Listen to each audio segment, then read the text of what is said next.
औज़ुबिल्लाहिमिनश्शैतानिर्रजीम बिस्मिल्लाहिर्रहमानिर्रहीम। Assalamu alaikum, dear students. I'm Sadakat Ali, your biology teacher. Student, आज हम chapter number 2 biological molecules lecture number 2 discuss करने जा रहे हैं। आज का topic very very very important topic.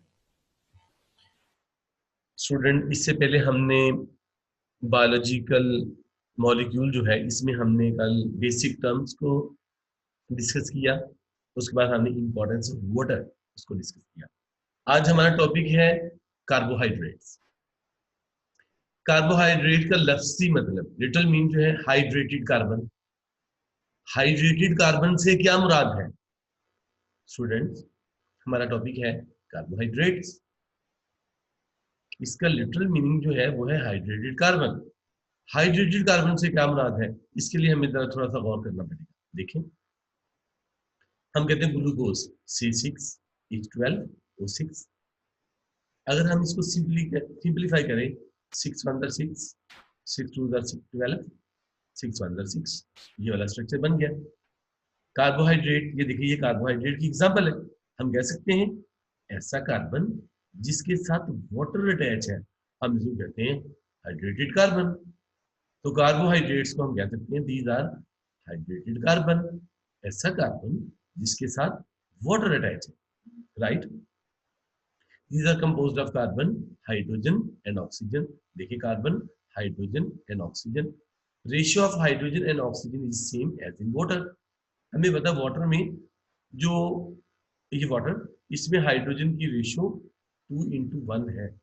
Carbohydrate में भी इसकी रेशियो 6:1 6 6 2 12 2:1 रेशियो, यानी कि हाइड्रोजन ऑक्सीजन से डबल होंगे।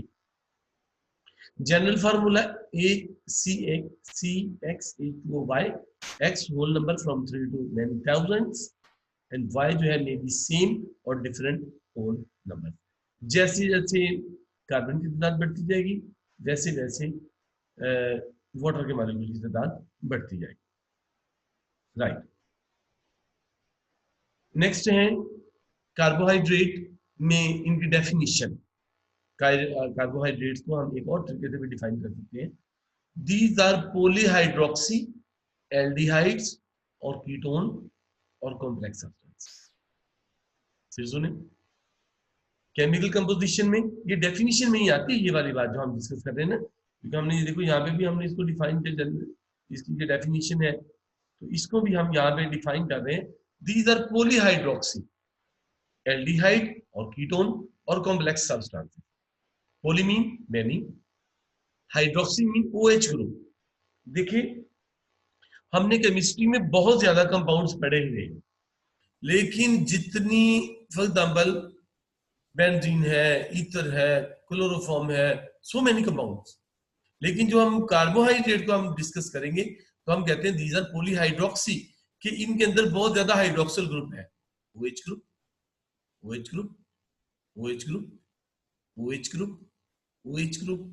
तो एक कंपाउंड के अंदर देखिए कितने OH ग्रुप। तो हमने कहा दीज आर पॉलीहाइड्रोक्सी, इनके पास बहुत ज्यादा हाइड्रोक्सिल ग्रुप है, इनके OH ग्रुप। अब या ये एल्डिहाइड होंगे या ये कीटोन होंगे। सबसे पहले हम देखेंगे एल्डिहाइड किसे कहते हैं। देखिए ये फंक्शनल कार्बन है जो हाईलाइटेड है। कार्बन की हमें पता है वैलेंसी 4 होती है।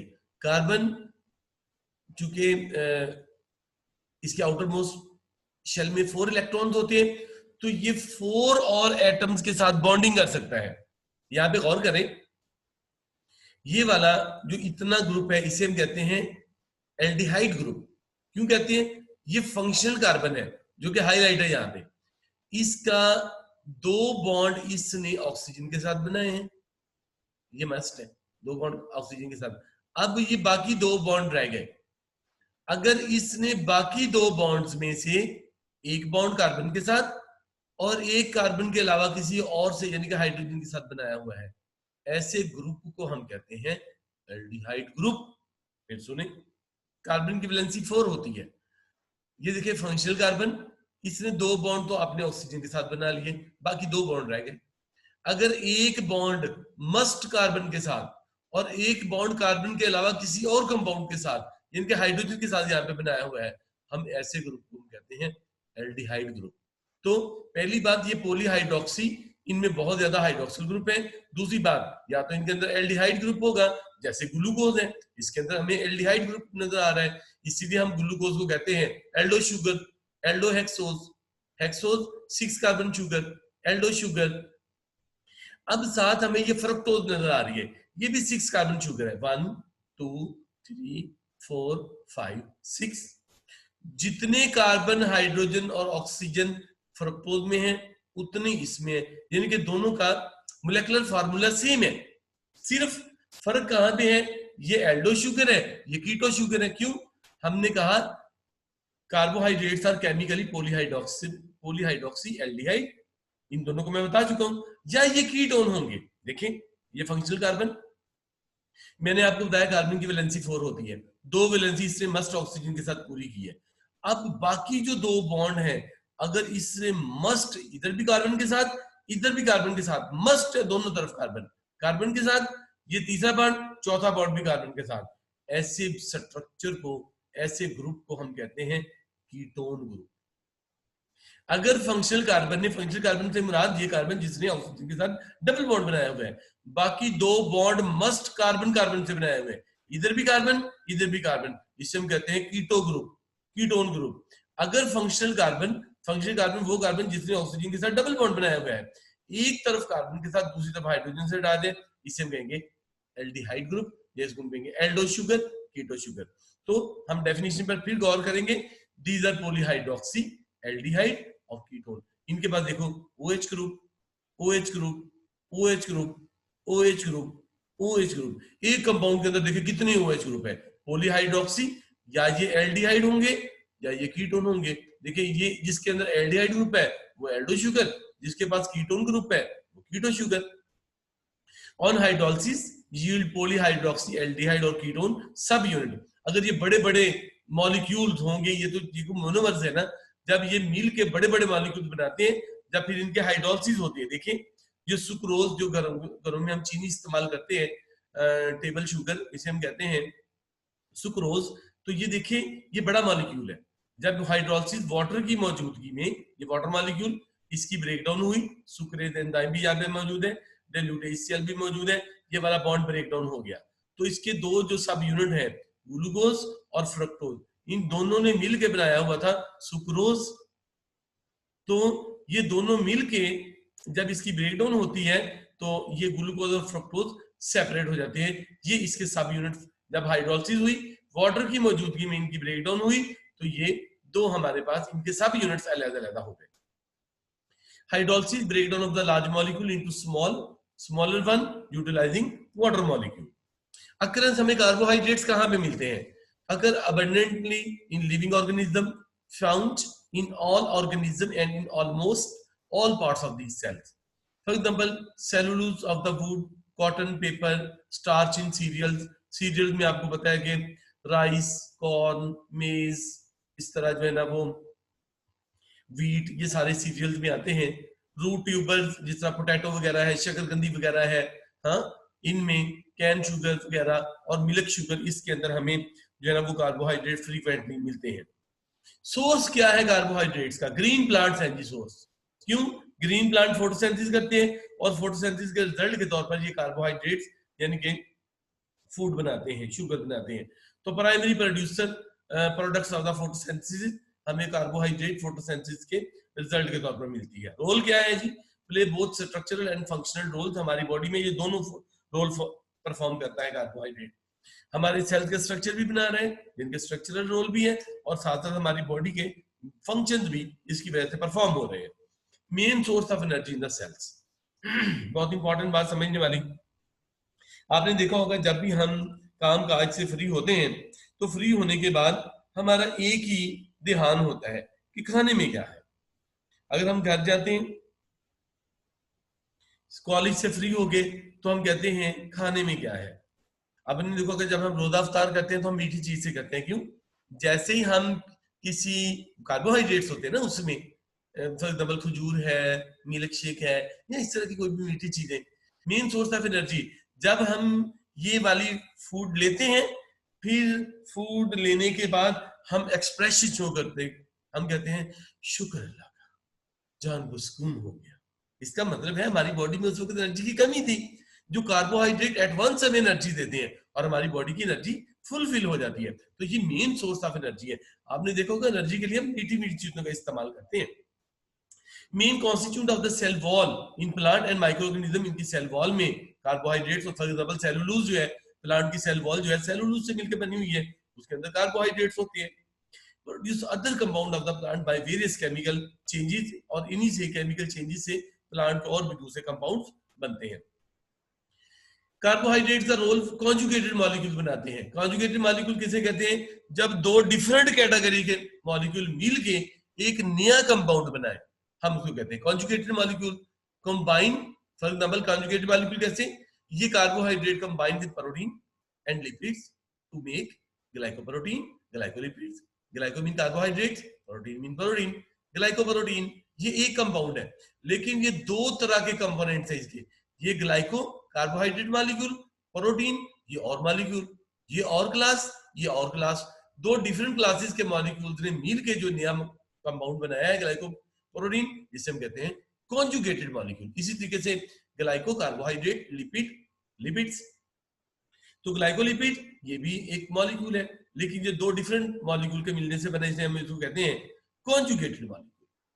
Have structural role in the extracellular matrix of the animal and the bacterial cell wall. देखें जो हमारी ये प्लाज्मा मेम्ब्रेन है, इसके बाहर देखें कार्बोहाइड्रेट्स, ये देखें ये हमारी फास्फोलिपिड्स के साथ ये जो है ना वो स्ट्रक्चरल रोल में कार्बोहाइड्रेट इंपॉर्टेंट रोल प्ले कर रहे हैं। Component of the biological membrane, देखो ये हमारी लिविंग मेम्ब्रेन है, प्लाज्मा मेम्ब्रेन, सेल की जितनी भी मेम्ब्रेन है, सब में ये इंपॉर्टेंट कंपोनेंट के तौर पर इस्तेमाल होते हैं। जी, हमारी नेक्स्ट कैटेगरी है lipids. Lipids are heterogeneous group of compound related to fatty acids. Lipid जेन में कॉन्सेप्ट बैठा लें कि जितनी भी ऑयली सी सब्सटेंसेस है ना, ऑयली सी सब्सटेंसेस, वो सारी की सारी लिपिड वाली कैटेगरी में आती है, जिसमें फैट्स है, ऑयल है, वैक्सीज है, कोलेस्ट्रॉल है, ऑल दीज आर लिपिड्स। एक बात, these are heterogeneous group of compound. Lipid कोई एक तरह के कंपाउंड के मिलने से नहीं बनता, ये मुख्तलिफ तरह के कंपाउंड्स का मजमूआ है। जैसे अगर हम वैक्स की बात करें, इसके अंदर अल्केन भी है, इसके अंदर अल्कोहल भी है, इसके अंदर एस्टर बॉन्ड फॉर्मेशन भी हो रहा है, फैटी एसिड भी है, यानी कि ये मुख्तलिफ तरह के कंपाउंड्स का मजमूआ है। कीटोन है, एस्टर है, अल्कोहल है, अल्केन है, ये चार तरह के कंपाउंड मिलके बना रहा है वैक्स। तो हम वैक्स किस चीज की एग्जांपल है? लिपिड्स की। तो हम कह सकते हैं lipids are heterogeneous group of compound, कि इसमें एक तरह के कंपाउंड शामिल नहीं है, इसमें मुख्तलिफ तरह के कंपाउंड शामिल है जिनका ताल्लुक फैटी एसिड से है। सॉलेबिलिटी, हमें पता है ये जो ऑयली सी चीजें, these are insoluble in water, water के अंदर ये सॉल्युबल नहीं है, लेकिन माइनर हद तक सॉल्युबल हैं। मैंने लास्ट टाइम भी आपको बताया था, पार्शियली सॉल्युबल है। सॉल्युबल इन ऑर्गेनिक सॉल्वेंट, हमें पता है केमिस्ट्री में हमने पढ़ा है लाइक, डिसॉल्व, लाइक, एक जैसी चीजें ऑयल ऑयल में अच्छे तरीके से जो है ना डिसॉल्व हो जाएंगी। तो चूंकि ये ऑर्गेनिक सॉल्वेंट जैसे ईथर, अल्कोहल, क्लोरोफॉर्म, बेंजीन में लिपिड बहुत आसानी से डिसॉल्व हो जाते हैं। केमिकल नेचर में these are hydrophobic compound. Hydro mean water, phobic mean away, दूर भागना, ये वाटर से दूर भागते हैं। इससे क्या मुराद है? ये वाटर के लिए अट्रैक्शन नहीं रखते, ये इनसॉल्युबल इन वाटर, इसलिए हम इनको कहते हैं these are hydrophobic compound. Lipids के फंक्शन, हमारी बॉडी में लिपिड्स कौन कौन से फंक्शन परफॉर्म करती है? सेल मेम्ब्रेन, हमें पता है जो प्लाज्मा मेम्ब्रेन है वो लिपिड्स और प्रोटीन से मिलकर बनी हुई है, component of the cellular membrane. Store energy, higher proportion of carbon and hydrogen bonds and very low proportion of the oxygen. इनके अंदर बहुत ज्यादा एनर्जी होती है। स्टूडेंट, आपने मेरी बात तवज्जो से सुननी है। अगर हम लिपिड्स को देखें, इसके अंदर कार्बन और हाइड्रोजन वाले बॉन्ड ज्यादा होते हैं। अगर हम कार्बोहाइड्रेट्स को देखें तो उनके अंदर कार्बोहाइड्रेट्स में कार्बन और हाइड्रोजन वाले बॉन्ड कम और ऑक्सीजन वाले बॉन्ड ज्यादा होते हैं। तो चूंकि इस बॉन्ड की ब्रेकडाउन से ज्यादा एनर्जी मिलती है, तो इस वजह से lipids contain double amount of energy, store double amount of energy as compared to same amount of carbohydrate. अगर हम 1 ग्राम कार्बोहाइड्रेट लें, 1 ग्राम लिपिड्स लें, तो लिपिड के अंदर डबल अमाउंट ऑफ एनर्जी होगी। स्टूडेंट देखें, आजकल आपने देखा होगा घरों में हम ऑयली चीजें खाना पसंद करते हैं। मसलन जो फॉर एग्जांपल पीनट है, उसके अंदर ऑयल होता है, हम शौक से खाते हैं। इसके अलावा जो सोयाबीन है, उसके अंदर भी हमें पता है कि ऑयल होता है। इसके अलावा जो चलगोजे वगैरह हैं, उसके अंदर भी ऑयली सब्सटेंसेस होते हैं। इसके अलावा अगर हम देखें तो जो अब तो ट्रेंड लोगों में खत्म हो गया, लेकिन बहुत सारी फैमिली ऐसी भी मौजूद है अभी भी, यानी कि वो अपनी इस रवायत को बरकरार रखे हुए हैं। पंजीरी वगैरह जिसे हम पंजाबी में कहते हैं ना, आजकल के मौसम में पंजीरियां घरों में बनती हैं, पिनियां बनती हैं जिसमें देसी घी मक्खन डलते हैं। तो ये सारे ऑयली सब्सटेंसेस हैं। अब देखें, फॉर एग्जाम्पल हमें बहुत ज्यादा सर्दी लग रही हो, हम ये तो नहीं कहते अरे पेप्सी लाओ, अरे कोक लाओ, अरे 7 अप लाओ, नहीं तो हम इस मौसम में मूंगफली खाना पसंद करते हैं, चलगोजे खाना पसंद करते हैं। हम इस मौसम में हम पंजीरी जैसी चीजें खाना पसंद करते हैं। कुछ लोग नहीं भी खाते, अब हम उनका क्या कर सकते हैं, हम तो खाते हैं ना शौक से। तो इस तरीके से सरसों का साग खाते हैं लोग शौक से, उसके अंदर भी ऑयल होता है।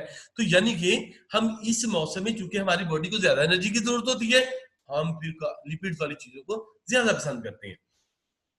Insulation, provide insulation against the atmosphere heat and cold. देखो ये हमारी, अगर हम एपिडर्मिस को देखें तो यहाँ पे भी लिपिड्स की लेयर होती है जो कि इंसुलेटर के तौर पर काम करती है। मुख्तलिफ एनिमल्स में, मुख्तलिफ ऑर्गेनिज्म में, प्लांट्स में भी ये अमूमन जो है ना वो लेयर होती है जो कि इंसुलेटर के तौर पर काम करती है। Function, waterproof material, act as the waterproof material. आपने देखा होगा जो लीव्स हैं उनके बाहर क्यूटिकल होती है, ये भी लिपिड से मिलकर बनी हुई है। लीफ का इंटरनल स्ट्रक्चर, लीफ की एनाटॉमी, और इसकी जो बाहर क्यूटिकल है वो भी वैक्स से मिलकर बनी होती है, जो कि उसको अब्रेसिव डैमेज से बचाती है, रगड़ के एक्शन से बचाती है, लॉस ऑफ वाटर से बचाती है। तो ये इसके डिफरेंट फंक्शन है। एडिशनल प्रोटेक्टिव कवरिंग, वैक्स की एक्सोस्केलेटन ऑफ इंसेक्ट्स, वैक्स की इंसेक्ट जो है उनके भी आउटर जो कवरिंग है एक्सोस्केलेटन, उनमें जो है ना वो वैक्स होती है। आपने देखो कि बेटे ये जो कीड़े काटे मोटे मोटे बीटल्स होते हैं, गर्मियों में मोटे मोटे से हमें नजर आते हैं बीटल्स, जिन्हें में कहते हैं अगर मर भी जाए तो 6-6 माह इधर उधर पड़े रहे तो उनकी एक्सोस्केलेटन फिर खराब नहीं होता, उनकी बॉडी वैसी रहती है। क्यों? बाहर वैक्स होती है जो कि उसको डिकम्पोज नहीं होने देती। Cutin, cuticle of the epidermis of some plants, organ, leaf, fruit, seeds में ये देखिए जिसमें वैक्स होता है तो उसमें क्यूटिन प्रेजेंट होती है। ये भी जो है लिपिड्स की जो है ना वो एक टाइप है।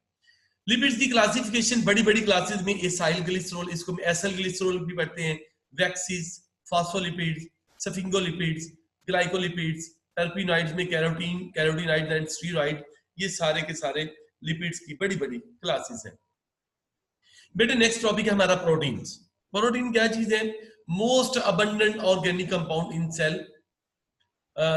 ये polymer of amino acids. Protein क्या है? Polymer of amino acid, amino acid से मिलकर बनी हुई है। इसको हम कह सकते हैं polypeptide chain. What is protein? Polypeptide chain, polymer of amino acid. Occurrence, protein कहां पे होती है? All type of the cell, in part of the cell. आपने देखा होगा कि प्लाज्मा मेम्ब्रेन है, माइटोकॉन्ड्रिया है, गोल्गी बॉडीज है, एंडोप्लाज्म रेटिकुलम है, इनकी जो मेम्ब्रेन है वो लिपिड और प्रोटीन से मिलकर बनी हुई है। तो सेल की मेम्ब्रेन का ये इंपॉर्टेंट, सेल का ये इंपॉर्टेंट पार्ट है। ड्राई वेट के लिहाज से ये 50% ऑफ टोटल सेल का ड्राई वेट, अगर सेल का हम ड्राई कर लें, जिनके वाटर कंटेंट से लॉस हो जाए, बाकी जो उसका मैस बच जाता है उसमें 50% प्रोटीन होती है। Cell structure, build many structure of the cell, enzyme, all enzymes are protein, हमने एंजाइम वाला चैप्टर पढ़ा हुआ है। Control hormone metabolism of the cell. Protein के फंक्शंस क्या है हमारी बॉडी के अंदर? हार्मोन और प्रोटीन, जो जितने भी हार्मोन हमारी बॉडी के अंदर प्रोड्यूस हो रहे हैं, इंसुलिन है, ग्लूकागोन है, ये सारे के सारे प्रोटीन नेचर के अमूमन होते हैं। अमूमन रेगुलेट मेटाबॉलिक प्रोसेसेस। रेगुलेट का क्या मतलब होता है? कम करना या ज्यादा करना। रेगुलेट का मतलब हमने कंट्रोल करना नहीं कहना। कंट्रोल से क्या मुराद हुआ? रेगुलेट मीन कम करना, ज्यादा करना। तो ये मेटाबॉलिक प्रोसेसेस को कम या ज्यादा करते हैं। ट्रांसपोर्ट, हमें पता है जो ये सारा का सारा स्ट्रक्चर आपको नजर आ रहा है हीमोग्लोबिन प्रोटीन का है, इसके ऊपर आयरन आपको जो है ना वो एटम नजर आ रहे हैं, और ये आयरन एटम अपने साथ ऑक्सीजन को अटैच करते हैं। तो हमें पता है जो हीमोग्लोबिन प्रोटीन है ये ऑक्सीजन को कैरी करती है, ऑक्सीजन को लेके जाती है। Transport work as a carrier and transport specific substances such as the lipids and metalloin. Hemoglobin transport oxygen. Antibodies ये भी प्रोटीन होती हैं, हमारी बॉडी को डिफेंस सेल्स होते हैं, antibodies defend body against the pathogen, ये डिफेंसिव स्ट्रक्चर है हमारी बॉडी के अंदर एंटीबॉडीज। ब्लड क्लॉटिंग आपने देखा होगा, अगर किसी जगह पे चोट वगैरह लग जाए तो ब्लड की जो क्लॉटिंग है वो फिब्रिनोजिन प्रोटीन वो कर रही होती है, तो ये फिब्रिनोजिन भी प्रोटीन है। मूवमेंट, ऑर्गन की मूवमेंट, ऑर्गेनिज्म की मूवमेंट, क्रोमोसोम की movement during anaphase of the cell division, ये भी प्रोटीन की वजह से है। अगर ऑर्गन है तो जाहिर है कि ऑर्गन में प्रोटीन होती है, ऑर्गेनिज्म है तो हमारे देखें एक्टिन मायोसिन प्रोटीन हमारे मसल्स के अंदर होती है, क्रोमोसोम है तो ट्यूब्यूलन प्रोटीन सेल के अंदर मौजूद होती है जो कि उसमें स्पिंडल फाइबर बनाती है एनाफेज के दौरान। तो ये जो क्रोमोसोम उन स्पिंडल यानी कि kinetochore proteins, kinetochore fibre, polar fibre, astral fibre, ये सारे के सारे प्रोटीन यानी कि ट्यूब्यूलन प्रोटीन से मिलकर बने होते हैं। तो क्रोमोसोम भी इन प्रोटीन के साथ इनकी थ्रेड लाइक स्ट्रक्चर से अटैच होते हैं एनाफेज के दौरान, सेल डिवीजन के दौरान। इनकी composition, protein polymer of amino acid, बहुत ज्यादा अमीनो एसिड एक दूसरे के साथ जुड़ते हैं, जिस तरह एक ईंट के साथ दूसरी ईंट जुड़ती है ना, इस तरह ये अमीनो एसिड की चेन होती है, chain of amino acid, polymer of amino acid, polypeptide chain. Compound containing carbon, nitrogen, oxygen and hydrogen. Number of amino acid varies from few to 3000 और even more in the different protein में amino acid की तादाद बहुत ज्यादा भी हो सकती है। तो स्टूडेंट ये था आज का लेक्चर, इंशाल्लाह नेक्स्ट लेक्चर के साथ आपकी खिदमत में फिर हाजिर होंगे, तब तक के लिए इजाजत, अल्लाह हाफिज।